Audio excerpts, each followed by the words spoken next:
Spacey Sims, and we are back with more Cinderella phenomenon in Waltz's route. And we're like, what, the middle-ish of it? Because we're like mid to end of chapter 5, and there's like 9 chapters, and then the end chapter, which is technically 10 chapters. Anyway, whatever. Sort of halfway there. I wake slowly, the dream somehow still clear in my mind. A dream about Waltz. Was that a memory? I shake my head before I glance at the clock, stopping to stare at the time. How is it already this late? Princess? Waltz? The door opens and Waltz walks inside with a tray of food. He sets it down by my bedside as I stare at him in shock. You're finally awake. Waltz, you're supposed to be in bed. I'm only injured, not an invalid, Princess. But... I'm fine, Princess. It's not like you to worry so much. I respond to his smile with an exasperated sigh. He'll never hear properly if he doesn't stay in bed. Here, I wanted to give this to you yesterday. Waltz reaches behind his back and pulls out a neatly wrapped box. It looks as if he pulls it out of thin air. Another magic trick? He hands me the wrapped box. What's this? You'll need to open it to find out. Oh, he's adorable. This is... You've been wanting this, haven't you? I stare down at the doll he bought for me. It's the same one that caught my eye at the shop. The reason we went to the toy shop was so that you could buy this for me? Yep, I'm glad it didn't get damaged last night. My chest tightens with emotion. These dolls are expensive. Waltz would have needed more than just his usual show tips to buy this. Why would you buy this for me? I figured you might want the extra company. Plus, you've always loved dolls, so I thought this one might cheer you up. I stare at the doll as I cradle her in my hands, my heart feeling full in my chest. Thank you. I've never gotten an unexpected gift like this before. Waltz clears his throat, and when I look up at him, I notice that his expression is somehow sad. Lady Parfait told me that she and Delora told you the whole story yesterday. I have to apologize to you. For what? The reason why they didn't tell you earlier is because I asked that they keep it a secret. I look down at the doll, my mouth suddenly dry. Why? Because I wanted you to enjoy having a normal life, even if it was just for a short time. Knowing the truth limits your freedom. I didn't want you to feel that pressure so soon. But I can see now that it was selfish of me to deprive you of the truth. I'm sorry. I clutch tighter at the doll, unable to look up at Waltz. Why would you be so kind without expecting anything in return? Kindness doesn't always need to be paid back. When you do something for someone, they'll always expect the favor to be returned. That's what Mother taught me. From what I've experienced, no one is ever kind without expecting something in return. I don't expect anything from you in return, Princess. But how can I know for certain that you're speaking the truth? Well, you can't. No matter what someone's true intentions are, their actions are always up for a different interpretation. So it'll be up to you to judge their actions. Only you can decide whether or not to believe in me. I pull my knees to my chest, curling up around the doll. I still don't understand how you can be kind to me. You told me yourself it was the Tenebrarum bearer that cursed you. That means my mother... Your mother was the witch that took away my magic and sealed it in Neverland. But that doesn't mean it's your fault that I'm cursed. You're more than just Hildir's daughter, Princess. You're your own person, and I know for a fact that you're capable of more goodness than Hildir ever was. Waltz gestures toward my necklace. You're only 2 good deeds away from breaking your curse. I wouldn't have accomplished the first one without your help. In fact, I've done nothing to help you break your... My voice trails off as my thoughts begin to come together. Waltz, to break your curse, you need to find Tinkerbell in Neverland, right? What do they look like? Neverland is a gold box with a carving of wings on the top, and Tinkerbell is the matching key. I sit up abruptly. We have to go to the palace. Waltz stares at me, his expression clearly perplexed. What? Why? Because I know where to find Tinkerbell in Neverland. Yay! Ah! Are we going to turn Waltz back into a dreamy adult, like, long before the end? Because that would be great. Oh my god.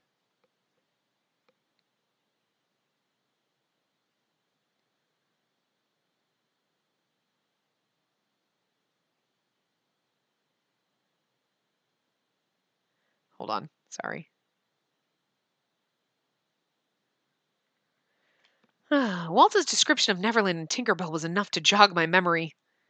A long time ago, Mother gave me a box and a key that matched Waltz's earlier description perfectly. She gave me strict instructions to hide them in my room and to never let anyone else have them. I never questioned Mother's orders and kept both the box and key tucked in one of my drawers. I'd forgotten I even had those things until Waltz mentioned them. The minute I remembered, I sent a letter to Rot requesting he help us get into the palace. I knew that our strained relationship would make it hard for him to trust me, so I emphasized the importance of the item we needed to obtain. I would really honestly tell him, it's in my room, it's a key and a box, you need to find them, we need to help Waltz. I would tell him it's for Waltz. I was literally just sitting here, like, looking over at my bird cage, like, the fuck is my bird? He's sitting on my fucking shoulder. Oh my god, he's been, like, snuggled into my neck for, like, an hour. I'm so dumb. I'm like, where the fuck is the bird? Hello, birdie. He's sleeping over here. A week later, he finally came through. Now we're just outside the palace waiting for him. Jurian and Garland are here to protect us in case the need arises. I glance at Waltz, who's standing beside me, fidgeting. He's been against me coming with him ever since he found out my plans. He can't stop me. I refuse to be left behind. You still won't change your mind about this, princess. You know the situation with the witches. It's not safe for you to be here. It's not safe for me anywhere outside of the Marchen, and you know that. Besides, how do you plan on finding Neverland and Tinkerbell without me? I'm the only one who knows where they are. Like I said, if you would just tell me where they are, then I can go on my own. There's no need for you to put yourself in this much danger. We could have also written to Rod and be like, Dear Rod, blah, blah, blah, I need you to get this and this out of my room for Waltz. I'm going and you can't stop me, Waltz. Princess. I turned to face him fully. This is my choice, Waltz. I want to do this. For a moment there's silence between us as Waltz studies my expression. He eventually sighs and shakes his head. I should know by now that there's no changing your mind when you're determined to do something. Just promise to stay close to me, okay? I nod absently as I feel around my pocket for a small object, a vial that Parfait gave to me before Waltz and I left for the palace. She said that it should help us when the need arises. It's a shame that neither Parfait nor Delora could be here due to their urgent meeting with the fairies. Jurian and Garland finally arrive with Rod. Ready? I can only nod in reply. Hopefully nothing will go wrong. Oh, come on. You're at the palace and Varg's going to find you. We make our way through a secret passageway. I've heard of the secret passageway from the king before, but this is the first time I've ever been here. They say that this was built as an escape route should the need to evacuate the royal family arise. Only the commander of the Order of Caldera and the king know about this place. Rod, how do you even know this place? How did you get a key? I thought only the king and Sir Alcester had copies. It was Lady Parfait who showed me this place and gave me the key. I can't leave the palace unattended on normal circumstances, so she suggested I go through here whenever I need to get to the Marchen. Then how was she able to get a copy of the key? You should ask her that yourself. Anyway, you haven't even told me what you needed from your room. It's an item that'll break Waltz's curse. I see. Why did it take you so long to respond to my letter? Palaces have been on high alert since last week. Why? Rod stops and looks at me. The hesitation is clear in his eyes. Did something happen? A week ago, the king received a letter. A warning. A letter? It said that 3 days from now the king will be judged and convicted. His crown will be given to one more worthy. I stare at Rod with slow understanding. 3 days from now? But that date... Your 18th birthday. I continue to stare at Rod in disbelief. This cannot be a coincidence. But a new king? Do you think someone is specifically targeting my father? We all know that royals are always in danger. But this threat has made the king especially nervous. Are the witches involved in this? The silence that falls within the tunnels is heavy. I think there's a good chance they must be. That's why the Order of Caldera has tightened security. We continue walking in silence. Eventually, Rod points at something ahead of us. Here we are. The dim light of the tunnel illuminates the rusted door that leads to the palace. Rod looks around warily while Waltz and I quickly duck into the shadows of a column. The guards will be doing their rounds on this side soon. We need to hurry. Right. The hallways are thankfully quiet as we traverse them. Rod did a good job of scoping out the times of patrol. Eventually, we reach my room. I stop at the door to my room, suddenly overwhelmed by nostalgia. It's been so long since I've been in my room. Is this Emmeline's room now? No, by the king's order, your room has been untouched since you were cursed. Then, what's become of this room? I look at Rod in shock as he studies the door to my room with a complicated expression on his face. I think maids are sent in here to dust occasionally, but otherwise everything should be just as it was before. But why would the king keep the room as it is if he doesn't remember me? I turn back to the door thoughtfully, then glance at Rod. We can handle the rest. You should leave before you draw any unwanted attention. I don't want to get you in trouble. Don't worry. We'll figure out a way to get back to the passage without alerting anyone. What? You've changed. What do you mean by that? You never would have cared about someone else's safety before. Rod turns to leave before I can respond. Be careful. Thank you. Carla and I'll stand outside. Make it quick. I nod at Jurian before turning back to the door and turning the knob. I glance at Waltz and he nods at me. I take a deep breath and open the door. Varg! Rod told me that my room had been untouched since I left, but I was not expecting it to be like this. Nothing has changed. Not a thing out of place. There's not even a speck of dust on the dolls on my shelves. Spacey? I'm confused as to why this room has been untouched. Certainly the king would have thought to do something else with it. Or in the very least, he would not have maids coming in consistently to clean it. But I can't let myself linger on the questions.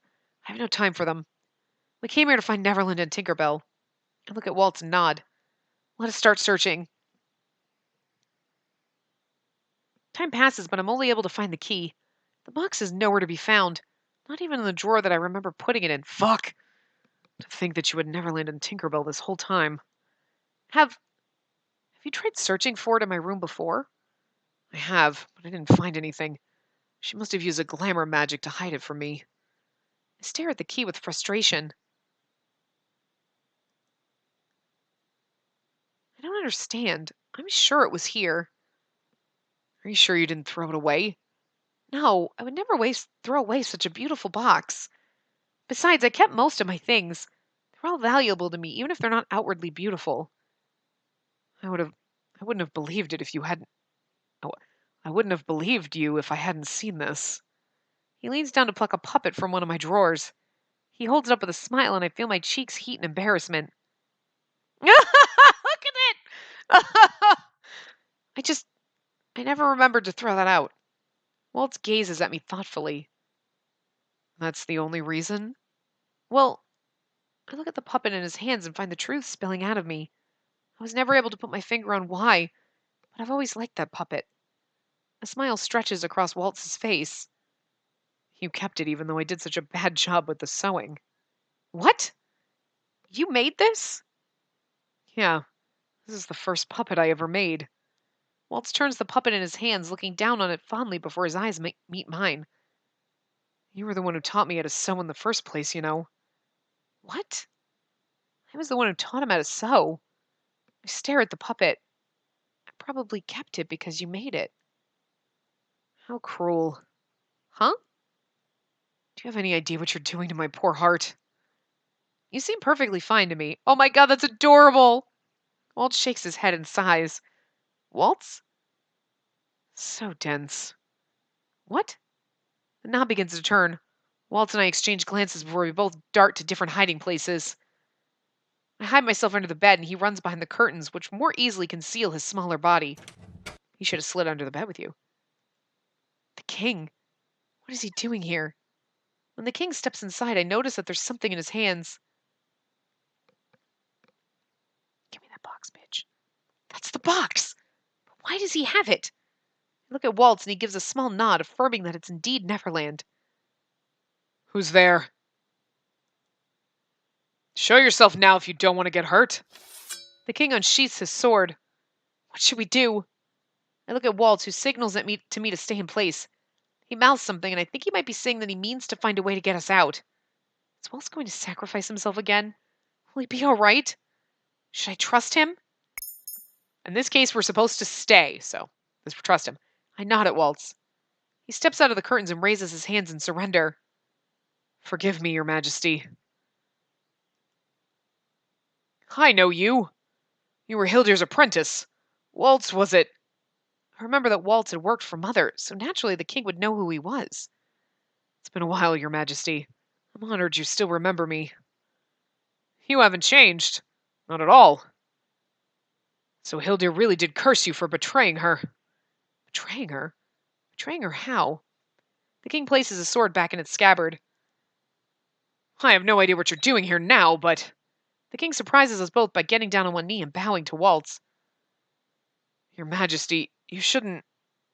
I was never able to thank you after the war, so thank you. You did so much for our kingdom, Waltz. So thank you. We owe you our lives. If only all witches were as good as you. The king stands once again, his posture stiff and straight. There are more of us than you think, Your Majesty. I'm lost. What are they talking about? But I didn't do it for the kingdom. Waltz turns to look at me suddenly, a small smile on his face. I did it for her. Her? Who are you talking about? Waltz nods his head at me. It's all right, Spacey. I slide out of my hiding place and stand in front of the king. It's been months since I last saw him. The king's eyes widen as he looks at me. You're that girl from the gates. You remember me? It's more like I find it impossible to forget you. What? I have a lot of questions for the two of you. The most important is, why are you both in this room? Regardless of the fact I know you, Waltz, you've still broken into the palace. We wouldn't have done it if we didn't have to. I steel myself for further scolding when the king turns to look at me. The box you're holding, we needed to break Waltz's curse. How did you come to have it, Your Majesty? The king looks down at the box, as if only noticing it for the first time. I was in this room the other day, and I noticed a chip on the side of the box. I took it to get it fixed. A chip? I did drop it once a while back, but didn't think to get it fixed myself. Why would you do that? The king looks around the room, a faraway look in his eyes. This room is special to me, though I do not know why. I feel like this room and I are both waiting for someone to return, and everything must be perfect for when they do. I feel my chest tighten even though the king huffs out a derisive laugh. What am I saying? He can't miss me when he doesn't remember me. He can't. Right?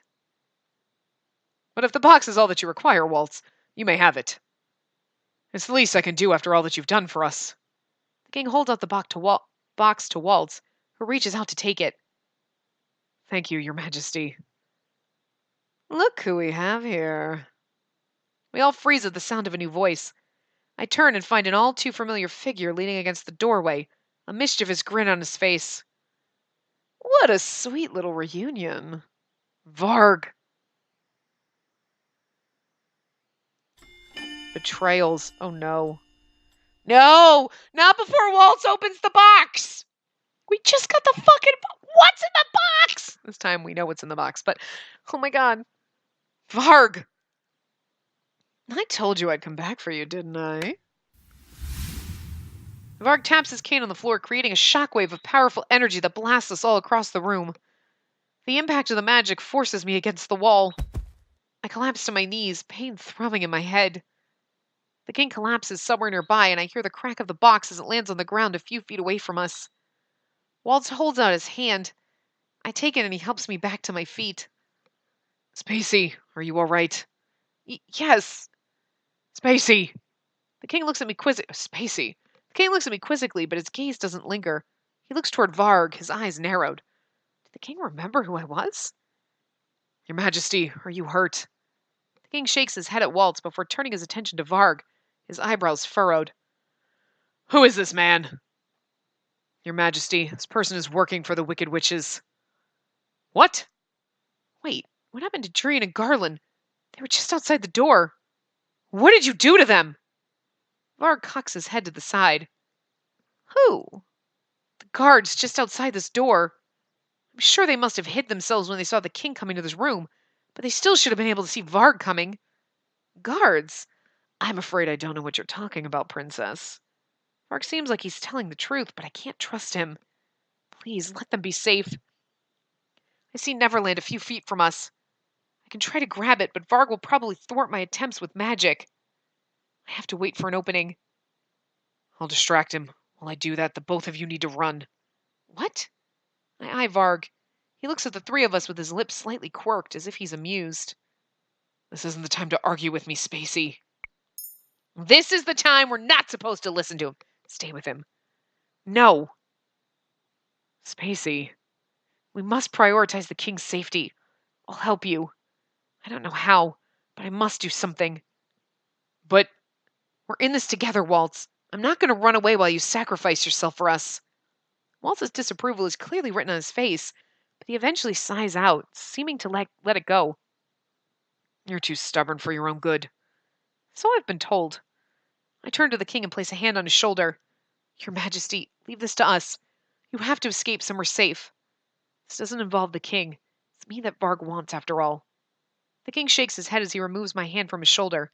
He stands up and moves in front of us before pulling his sword from his sheath.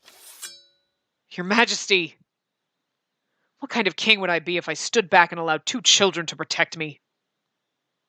Waltz is like, I'm 20 fucking 2! Why won't anyone believe me? He throws a temper tantrum. Varg looks amused by our conversation. You know that I'm not letting you get away this time, Princess.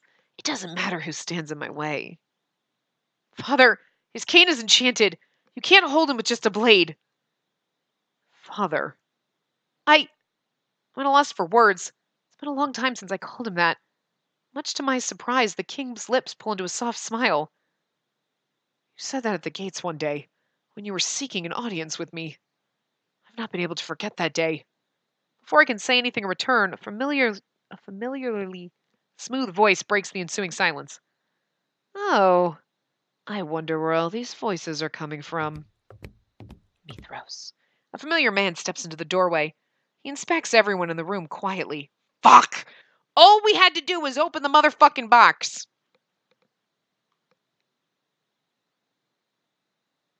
Mithras. Your Majesty.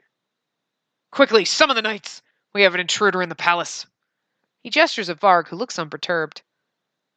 An intruder, you say? Sir Mithras turns to Varg. At first his expression is impassive, but then slowly his lips begin to edge into a sly smile. You're such a ruffian, Varg. Look at all of this property destruction. I can only gape at Sir Mithras in shock. If he knows Varg, then he's most certainly affiliated with the witches. You know this man? Explain yourself, Mithras. We're all thrown off guard by Sir Mithras' laughing. Soon his laugh becomes a mad cackle. There's a strange brightness in his eyes that sends shivers down my spine. My apologies, Your Majesty. I'm just amused at my servant's atrocious behavior. At ease, Varg. Sir Mithras gestures at Varg, a silent command to lower his cane. Varg obeys him before moving to a corner of the room and leaning against the wall with disinterest. Don't worry, Your Majesty. You're not the one we're after. What? Sir Mithras turns a sly smile on me, and I instinctively take a step back. The princess is the lady we need to escort. Escort? Princess? This girl is a princess? That's correct. It's a shame you can't remember your own daughter, even though she stands right in front of you. Enough with your vagueness. Explain yourself. The king's grip on the hilt of his sword tightens. I'm not obliged to explain everything to you. Try thinking on your own for a change, Your Majesty. Mithras! Sir Mithras ignores the king's outburst and turns his attention to Waltz.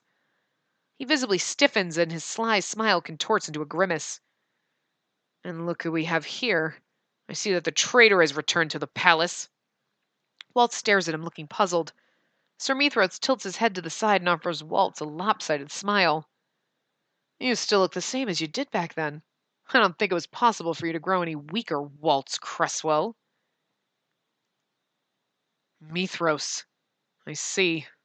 Waltz suddenly looks melancholy as he stares at Mithras. Waltz, what's going on? This man's real name is Myth, and he's a witch, same as me. It appears that he's been using a powerful glamour to conceal his real identity. If I hadn't been cursed, I would have been able to tell right away. I'd not give yourself too much credit, Cresswell. Waltz narrows his eyes but says nothing. I glance between the two of them, confused. But how do you know him?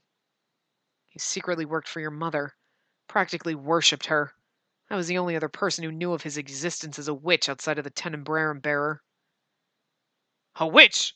I trusted you, Mithras! The king says the words through gritted teeth, his face contorted in anger. Sir Mithras flicks a wrist. It's a dismissive gesture, and he still looks amused.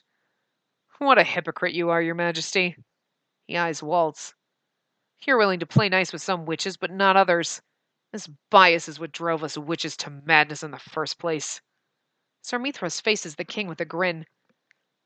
You human hypocrites are so easy to manipulate. It's pathetic. Mithras! The king charges towards Sir Mithras with his sword held high. Your majesty, don't!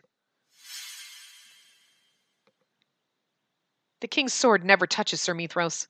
Sir Mithras only has to hold out his hand, and suddenly an invisible force pushes the king back. He crashes onto one of my shelves, knocking down my dolls. Your majesty! I quickly run to his side to help him up. Thankfully, he doesn't seem to have any major wounds. To think there was a witch working in the palace the whole time. Not the good kind of witch, either. Well, there kind of was a good witch in your palace for a while. It was Delora, but I was too careless. Rejoice, your majesty. I still have more surprises for you. I'll never forgive this betrayal, Mithras. Betrayal? I'm afraid you've been played for a fool this entire time, your majesty. My loyalty has always been reserved for Lady Hildyr and no one else. Myth. Can't imagine what you would hope to gain from all this. Hildyr is long gone. Sir Mithras' eyes flash as he turns a severe glare on Waltz. His voice is seething with venom when he speaks. Fuck. Had it not been for you, traitor, she would still be here. The king mentioned Waltz's betrayal. Sir Mithras called him a traitor. What exactly did Waltz do? Sir Mithras beckons me forward with a gesture of his head. Now, if you please, princess, come with us if you don't want them to get hurt. Waltz immediately stands in front of me. I won't let you take her. In your current form, you don't stand a chance. I'll make certain that you never break your curse, Waltz. This whole thing was a setup, a trap. I'm sorry, Waltz. This is my fault. No, it was mine. The reason we came was to break my curse. My eyes once again flit to the box on the floor. Neverland is just a few steps away from me. Neverland! Waltz's eyes follow mine to the box. He leans back and whispers to me. You have to get the box and break my curse. I feel for the key inside my pocket. If Waltz's true magic is indeed sealed in that box, then releasing it might give us a chance at victory. And Mithras and Varg don't seem to have caught on to the fact that the object that will break Waltz's curse is right at their feet. Okay. The king moves to stand beside Waltz and draws his sword again. His body a shield. Your Majesty! I'll not let you take this girl. You'll have to go through me first. You can't do this! Spacey, I always loved that name. Thought if I ever had a daughter, I would give her that name. I know, right? It's a great name. Magic makes even the impossible possible. You must truly be my daughter. Yes. Tears start to blur my vision. Oh, how disgustingly touching. Seems as if I'll just have to deal with you first. No! I rush toward the box at the same moment Mithras casts his spell. Varg lunges toward me, his hands reaching for me. But he's too late. By the time he grabs me, I've already inserted the key into Neverland. I give it one definitive twist and hear the click of the box as it pops open. Yes! Yeah! I'm so excited! White flashes through the room, blinding me. Suddenly I feel a strong arm around me, holding me tightly, protectively. Big Waltz! When I open my eyes, it's Waltz I see. Even several years older, I still recognize him because he looks fucking the same. Like, oh, hi. She's like, Waltz? Wow. She's like, wait a minute. Just. But time out. T for time out. Waltz. Damn. Okay, time back in, guys. Waltz? Hey there, little star. Seems like the tide has turned, Myth. Waltz grins, and I see confidence in his expression that I've never seen before. Sir Mithras' frown has only become more severe. Fool! I'll show you that I was the favored apprentice. Be careful not to hurt the princess, Mithras. Varg's voice is almost teasing, but Sir Mithras doesn't seem to care. I don't plan on it, or I didn't plan on it. Sir Mithras gestures his hands in a sweeping gesture. Go fig. The beginnings of a spell gather at his fingertips. Waltz looks at me and smiles reassuringly. Now when I say that I can protect you, Spacey, I definitely can. I know, right? God, he's fine. And his magic is purple. Purple's my favorite color. Waltz holds out his hand just before Sir Mithras' magic reaches us. An invisible barrier suddenly appears in front of us, thwarting Sir Mithras' magic. Seems like I'm not as rusty as I thought I would be. Waltz snaps his fingers and effortlessly creates a dark wave that pushes both Sir Mithras and Varg to the wall. Ugh! Let's go. God, he's fine. What do we do now? The Order of Caldera. They're sworn to an oath of protection. We can rely on them. Waltz glances down at the hallway, his mouth drawn in a tight line. I see a clear suspicion in his eyes. I look back at the king. The knights should have been here by now. Surely such a commotion should have brought them running. Now I know why Waltz is staring down the hallway. He's searching for the knights that are meant to pass through here. There's no possible way they didn't hear the skirmish in my bedroom. The three of us push onward. I stand between the king and Waltz, waiting. I'm not entirely sure what I'm waiting for, but I can feel the tension in the air. We only stop moving when a voice cuts through the silence. Your Majesty! Oh, Your Majesty! Sir Alcester. Sir Alcester stops before us with a group of knights. His face is impassive at best. I feel like they're all getting the same deep voice now. I can't. But anyway. Waltz takes a step back as Sir Alcester looks to the king. The king is quiet for a few moments, his eyebrows drawn together in a terse expression. He finally speaks. I'm about to declare a state of emergency. Where have you been? Seize them! My eyes are still on the knights in front of us when I hear footsteps from behind us. I'm nonplussed when a dozen knights appear from the shadows and surround us. I look for Fritz in the cluster of knights, but he's not here. The king stares around him baffled. What is the meaning of this? Could this be the reason why? What is happening? That voice. We all turn to watch the dining room doors open. Ophelia enters with Emmeline and Rod. What's happening? There we go. Several knights trail behind and flank them on either side, giving them no room for escape. Rod notices me and stares in shock, but says nothing. Gennaro! The minute she sees the king, she calls his name and attempts to run toward him. The knights only need to raise their swords and block her path to stop her. I think that takes care of all the intruders. Although I'm not happy that the two managed to escape. Two? Jurian and Garland. They managed to escape. They might be able to get reinforcements. The king will be judged and convicted. His crown will be given to one more worthy. I know that's not the voice I gave him, but I feel like they're all starting to sound the same, so I gotta fix it up a little bit. I see. It was you who sent that letter, Alcester. That's correct. Now if you want to protect your family, you'll hand over your crown. The king shakes with rage. Was this your and Mithras' plan all along? To take down this kingdom at its heart? Sir Alcester snorts and crosses his arms. Do not clump me together with that snake. Both of us have different goals. Just so happens we both needed to be rid of you. What? You're a weak king, Gennaro. The kingdom of Angel needs someone who will rule with an iron fist. You're too soft, and so your subjects have become too dependent on the kingdom. And how do you propose I run my kingdom? By instilling fear. There's no place for fear in this kingdom. It's a ruler's obligation to assuage the fears of his people. I cannot believe that you would do this, Sir Alcester. Alcester looks at me with disinterest. Spacey, correct? I've no business with you, but I suppose Mithras does. We've been backed into a corner. What do we do? I feel for my pocket, my hand touching the smooth surface of a vial. I can still remember the potion that Parfait gave me before we left. I had forgotten I had this with me. Parfait told me to use the potion if we found ourselves in a difficult situation. She said it would give us time to escape. She didn't even tell me what it does. I glance at Waltz, who's eyeing the knights quietly. but it's also possible that Waltz would be able to do something about the situation with his magic. Potion! I reach into my pocket and slip the vial out. I open my fingers just long enough for Waltz to see it. He gives me a subtle nod before turning his attention to Sir Alcester, who's speaking with the king. I'll make you regret your actions, Sir Alcester. I throw the vial to the floor. You're like, choo, just like a poof, a tiny little 2-inch poof of smoke and glitter, and you're like, suppose I should have thrown that harder. A dud. The moment it shatters, a blinding white light envelops the room, forcing my eyes to close. Waltz grabs my hand and pulls me away. Don't let them escape. Whatever. I hear a few grunts from the knights as Waltz begins to barrel his way through them. Waltz leads me to the throne room. We've all somehow made it out.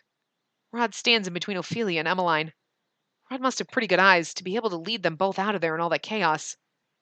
Good job back there, Spacey. I never realized you had a potion.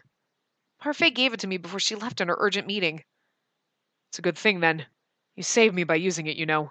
Using a more complicated spell would have drained my energy. Why is this happening? Emmeline's eyes are filled with tears. Ophelia takes her into her arms and rubs her back in an effort to calm her. This is my fault. How could I have not foreseen this? Jurian was right about them. I should have listened to her. This isn't your fault, Your Majesty. We don't have much time. We need to escape and tell Lady Parfait about this. It sounds like Jurian and Garland were able to escape. It's possible they'll soon bring reinforcements. Rod, you know these people? Rod is silent for a few moments before nodding at her. Yes, they're my friends. Friends? Rod just shrugs at me. More than likely, he just wants us to play along. Waltz paces the room, his arms crossed as he tries to think of something. Waltz, I haven't done this in a long time, but I can try to open a portal that leads back to the Marchen. Witches can do that? Only the most practiced witches. It only works if they have a clear image of where they want to go. So you can do it? I can. I was taught by your mother, after all.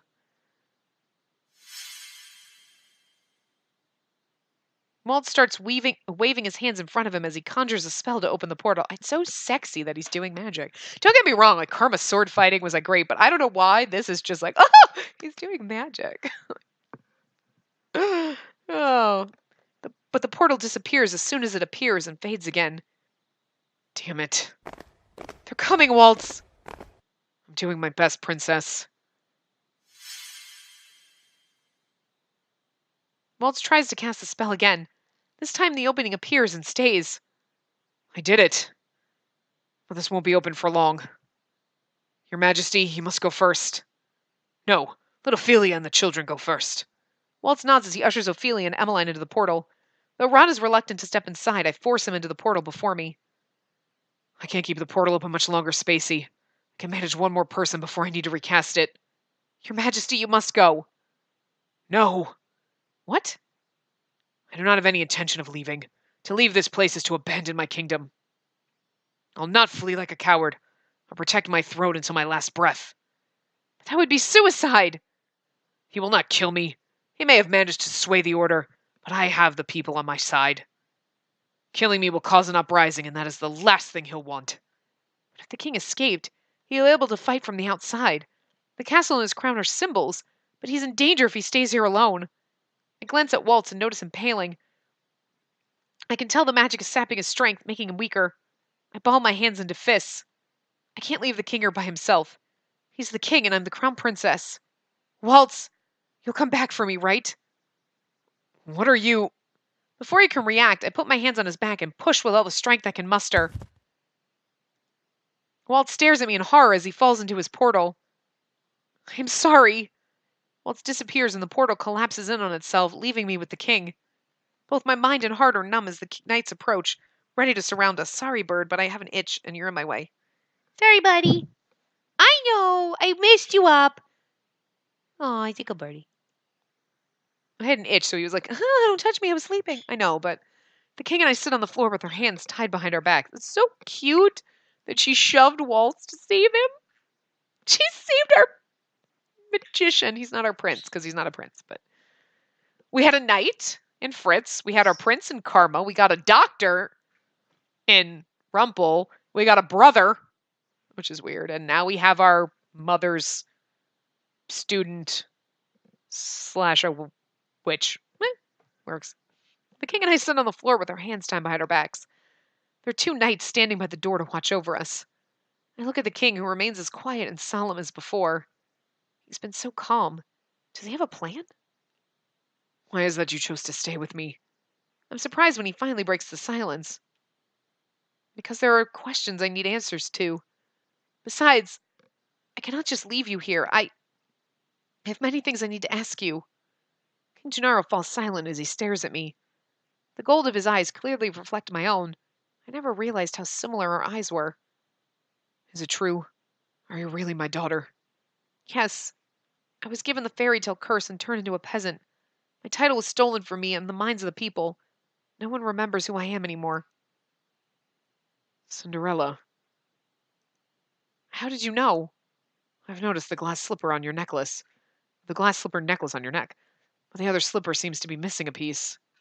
A piece? I look down and stare at the second slipper. My eyes widen when I notice the piece is bigger. But when did this happen? I consider and recall the moment I broke Waltz's curse. Was it when I broke Waltz's curse? This means I only have one more deed left to complete, but my birthday is tomorrow. Are you all right? Yes, I'm just worried. You have been through much today. Try and get some rest. You must reserve your energy. I'm unsure what he means, but either way, there's no way I could possibly sleep now. At least, this is what I tell myself, but as minutes pass by, I feel my eyes getting heavier. Eventually, I drift into a dreamless sleep. Spacey, you must wake up. I blink a few times, and when I come to, I find that I'm leaning on the king's shoulder. I fell asleep. The king glances back at the door, his eyes narrowed slightly as he takes a deep breath. It's time to go. What? I turn toward the front doors and realize that the knights guarding the room are missing. They'll be back soon. We must hurry. I'm surprised when the king pulls out the ropes that were binding him. He holds a small knife in his hands. Damn! How long has he been out of his bindings? When did you free yourself? I think I've been sorely underestimated. I've been trained just as well as the knights. Goes without saying that I could get myself out of bindings. I'm not so weak that I need to depend on others to protect me. Sounds like something I would say. But where did you get the knife? They made sure to take anything we had that could have been a weapon. Would it suffice to say that I pulled it from a hidden spot? Not many people think to look in a person's boots. The king leans down to cut my bindings, then lowers himself to the ground. His fingers brush the floor. What are you doing? Finding the keyhole. Ah, here we are. He pulls a small key from his pocket and fits it into the crevice in the floor. The floor gives a gentle, audible rumble. The king pulls the tile from the floor, revealing a hidden staircase. There was a hidden staircase here? In the floor? An escape route, if one were ever needed. Only I know of its existence. Now we must go before they return. I nod and follow after him. The king sets the panel in place as we descend down into darkness. The floor rumbles once more as the hidden pathway closes behind us. Both of us walk in silence for some time. The only sound we hear are the echoes of our footsteps. I'm behind the king, staring at his back. He seems to have already recovered from his earlier injury. Or he could just be pretending that he's all right. How is your back? It doesn't hurt as much now. Thank you for asking. Silence ensues once again. It's getting awkward. Maybe I should say something. Say something. I can't stand the silence any longer and speak up before I lose my nerve. I am sorry. Why are you apologizing? Because I've done nothing but cause you trouble. Rod told me once that when I disappeared, the king was the happiest he'd ever been. Because I wasn't there. I'm sure you'd been given the chance to forget me or not. You would have chosen to forget me. No. It feels like I've been the cause of your pain. Not the other way around. I feel as I should be the one apologizing. I've been wondering for a while. If you're indeed my daughter, why do you address me by title? Do you not call me father? I stop in my tracks and turn away. It's been years since I called you that. You were never there for me, so I stopped considering you my father. A deafening silence falls upon us. I am sorry. Can you tell me why you distanced yourself from me? The king looks at me silently. With something like regret in his eyes, I want to slap myself for my foolish question. My apologies. I forgot that you don't remember me. I've learned many things since I've been cursed, but the things I've learned don't answer my questions. I thought that by staying here I would finally chance upon some answers, some truth. I've always thought that only Mother loved me because you were never there for me. I'm sorry I can't give you the answers you seek. Well, I can understand why you would hate me. I'm a witch's daughter, after all. Hildir, do you know what transpired in the past? You mean with Mother? Hildir threatened to kill the person I loved if I didn't marry her. She threatened to kill Ophelia. The king looks down, his face contorted with anger. Parfait said that Mother already broke their rules long before she took over the kingdom. Her hands were already stained with blood. I won't let any more of my loved ones die at her hands. I had no choice back then. I married her because I refused to let her hurt Ophelia. I hated that woman for ruining my life and my kingdom. I know. I recall when he thanked Waltz for saving the kingdom. Can you tell me who Waltz is? Waltz? He was Hildir's apprentice. He was powerful, considered the second strongest among the witches. Really? He was a child prodigy. That's why Hildir ordered his family killed when they refused to give him to her. Waltz didn't find out about that until much later. Mother killed Waltz's family? I can't believe this. Just how many lives did she take? When he did find out, he betrayed Hildir. He divulged her plans to the fairies and helped them defeat her. I gave him a copy of the key to the secret tunnel so that he could deliver it to the Lucius bearer. So that's how Parfait got a copy of the key. Then, Hildir cursed him for betraying her. I don't know how you two know each other, but it's fairly obvious to me that he's loyal to you and cares about you.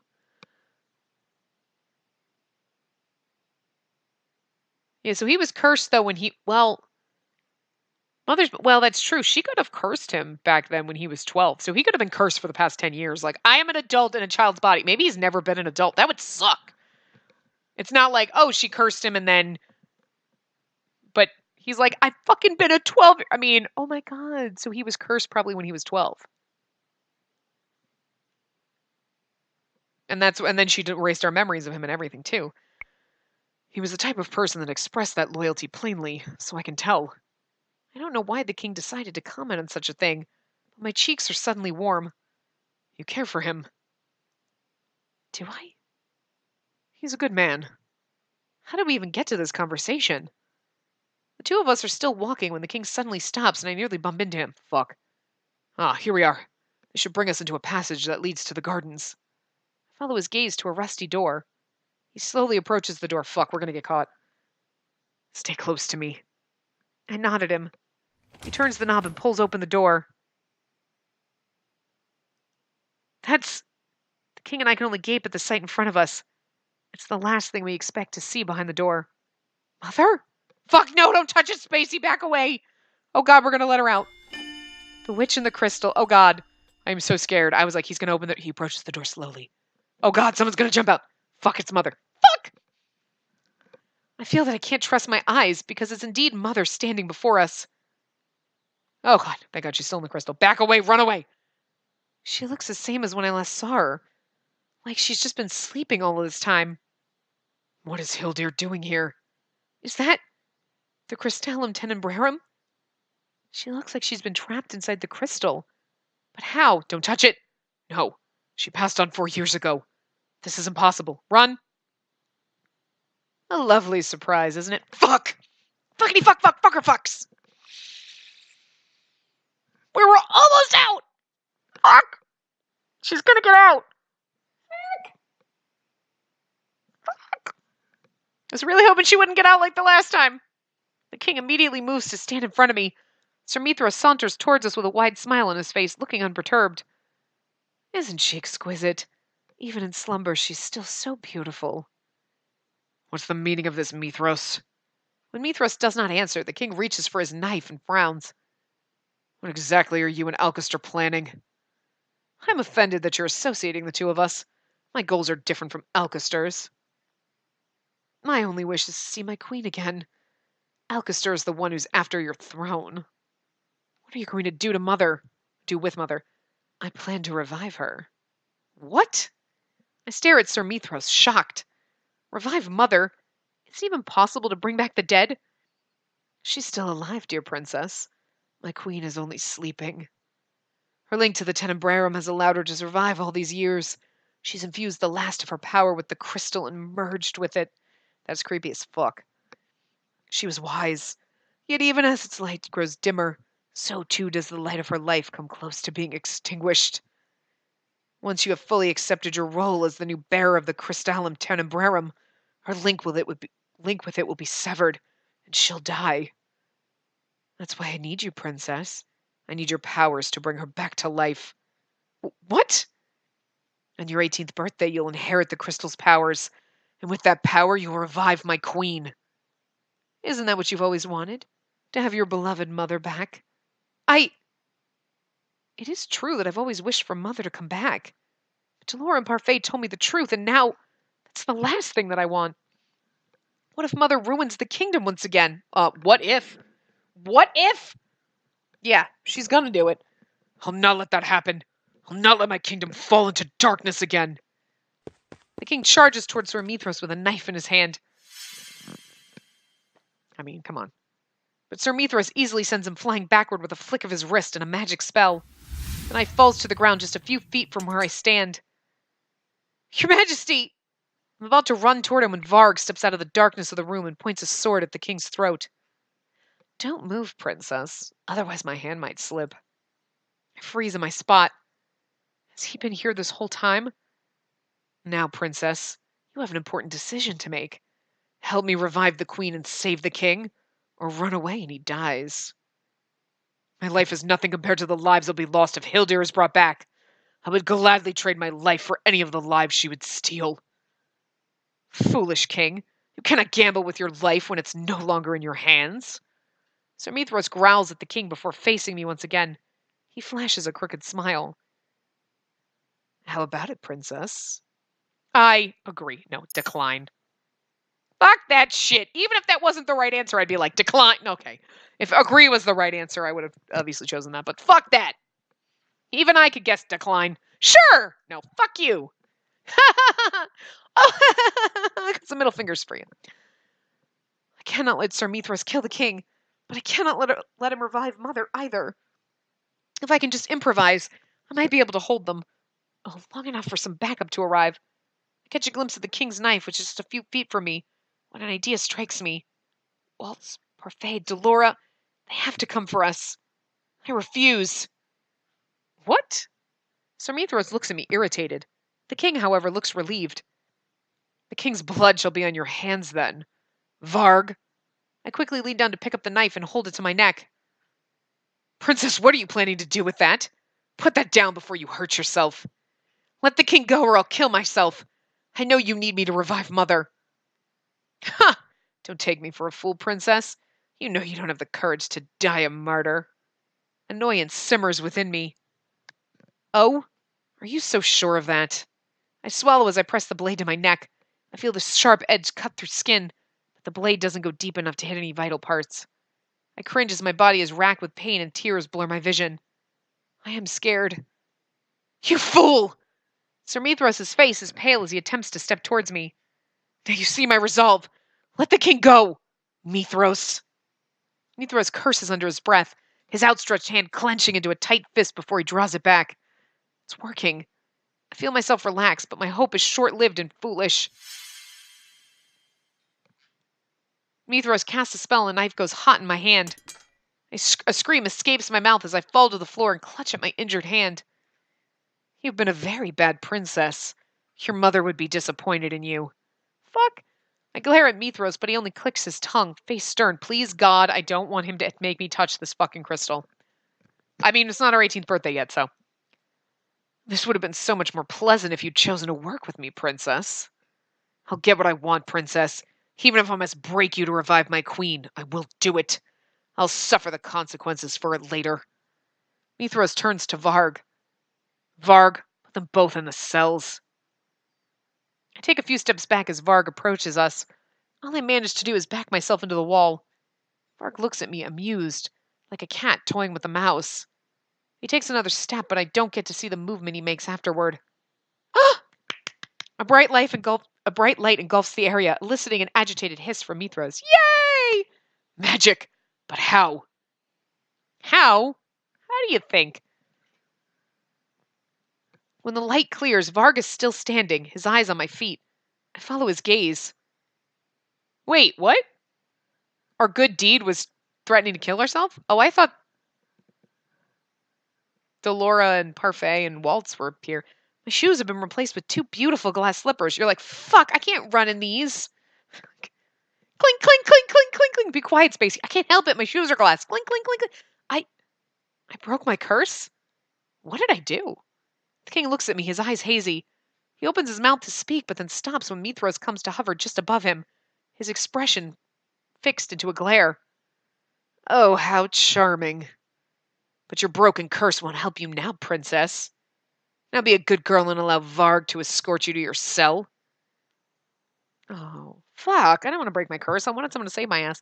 Varg takes us to one of the prison cells and locks us up. This time be a good girl and don't try to escape. I scowl at him.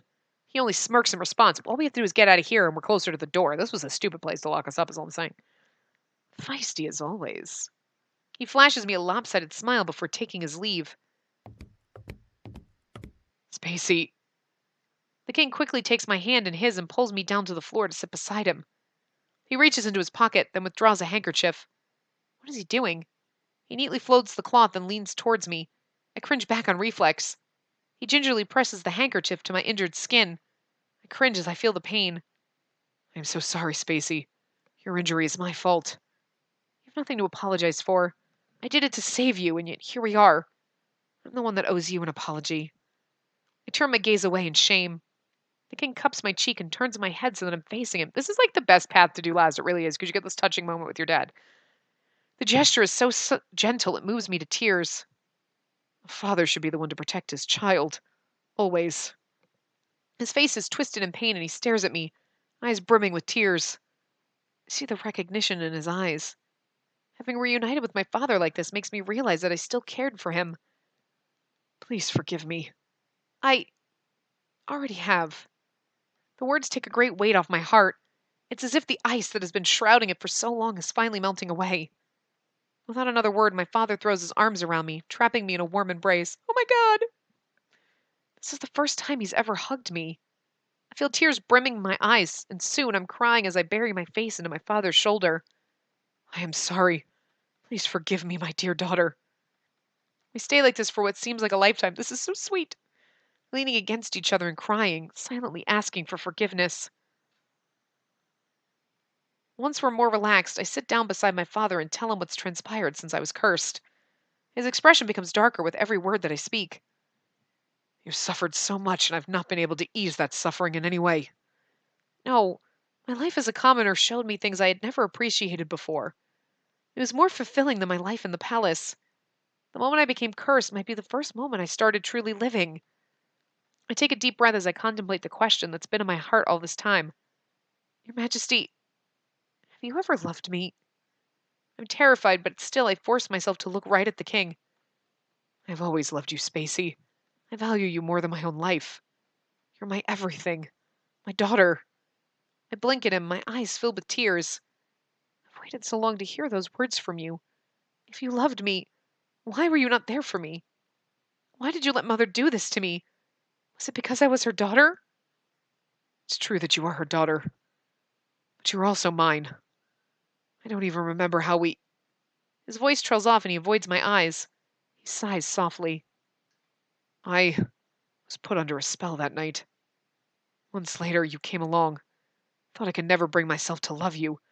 Not when you were the witch's daughter. But you were different. She was darkness and you were light. And then she corrupted you. Hildir forbade me to get too close to you. She was afraid that I would influence you to betray her. She told me that she would steal you away completely if I ever approached you. Oh, our mother was an evil fucking witch. Like, not like because she's literally a witch, but I mean like a fucking bitch. Bitch kind of witch, you know? I couldn't bear the thought of losing my own daughter. So I did as she demanded. I had to watch you grow up from afar. I had to push you away. The only thing I could do for you was help you celebrate your birthday every year. The birthday surprises every year. The letters that led to secret birthday rooms. The surprises were always the highlight of my birthday. This whole time, it was you who planned those surprises? I could not let you know that it was I who planned those surprises. The beautiful smile that you had on your face when you saw all of your gifts was more than enough. I'm really sorry for everything, Spacey. For not being a good father. For not being there for you. For pushing you away. I am gonna cry. This is beautiful. After your mother died. He pauses, then shakes his head.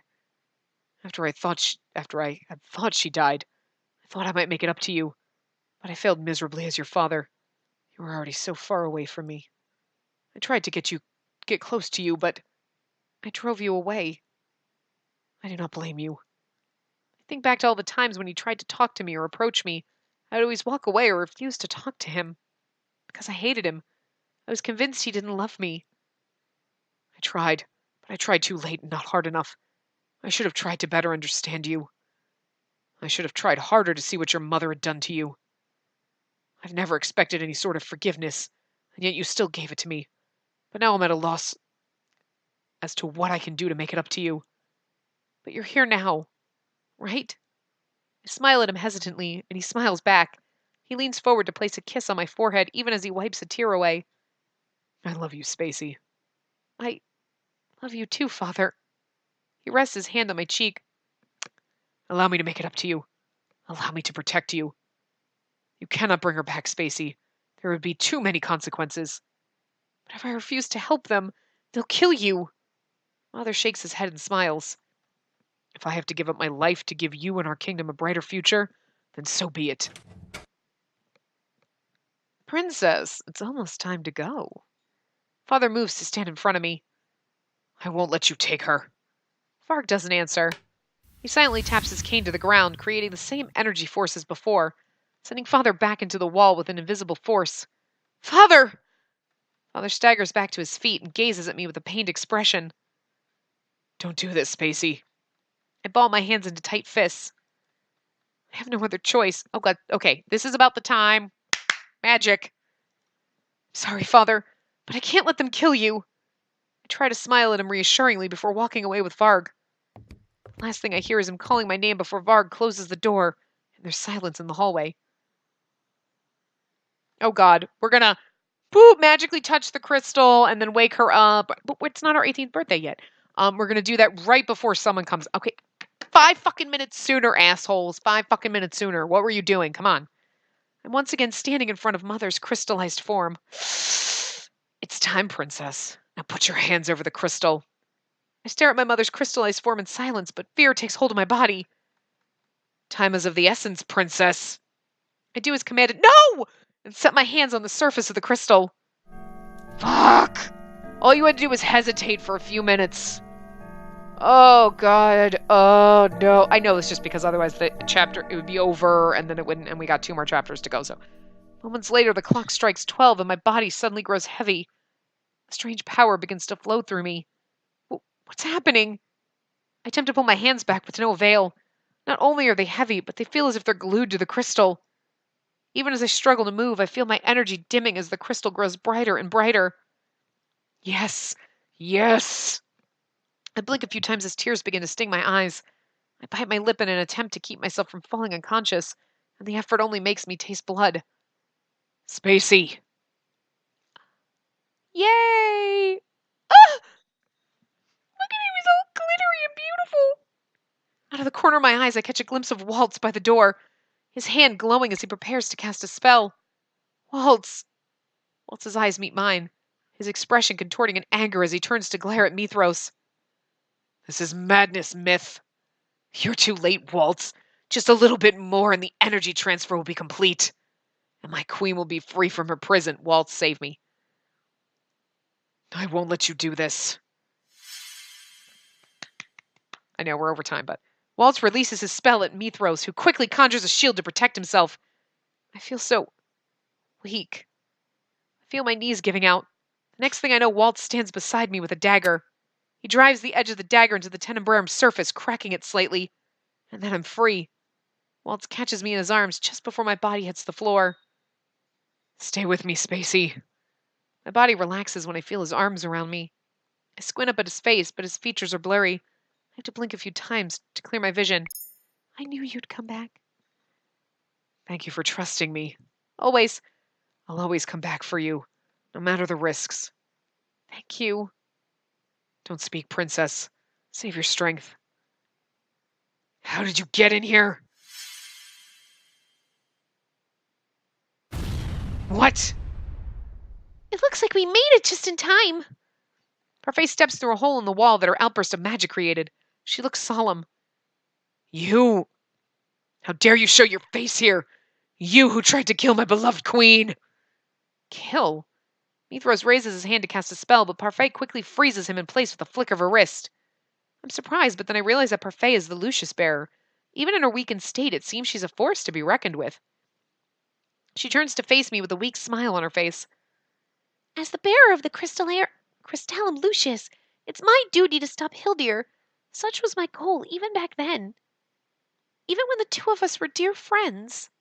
While Parfait is speaking, Varg slowly moves forward with his cane. He seems just about ready to bring it down to the ground when Parfait turns in place and casts a spell. The magic hits the cane head-on, shattering it on impact. Varg, however, seems surprisingly calm. It's a good thing that wasn't the only weapon I had, huh? Varg suddenly charges towards Parfait. Something silver and sharp glints in his hand. Parfait doesn't even move as she casts another spell, knocking Varg back against the wall. We need a pausing stop, but the knife in his hand clatters to the ground. Varg staggers back to his feet. The mask covering his eyes falls from his face as he stands. When he looks up, I feel my blood turn cold. Fritz? Dun dun dun. I'm actually going to end here. I know we're in the middle of this part, and it's inconvenient, but we can't go too much further, and we need a good stopping point, and I don't know if it'll be another couple of lines or an hour. I'm going to stop it here. So this is a good point, Fritz! Where she recognizes Fritz. So anyway, I will see you guys next time. Remember to give the video a big thumbs up and subscribe to see more.